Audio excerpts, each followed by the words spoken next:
First, connect the power cable to the equipment.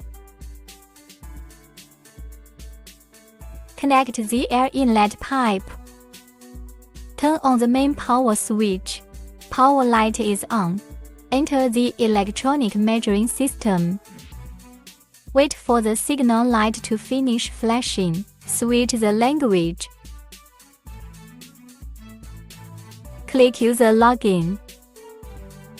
Enter password. Click OK.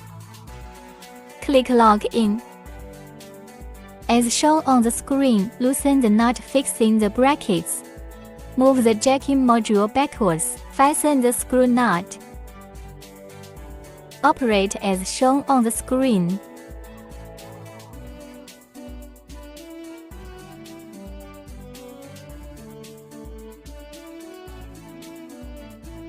Plug in the power cord and connect the printer. Plug in a network cable.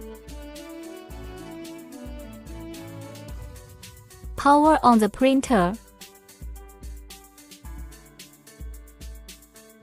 Enter the alarm interface. If there is an alarm, you can clear the corresponding alarm according to the interface display. Long press Stop button.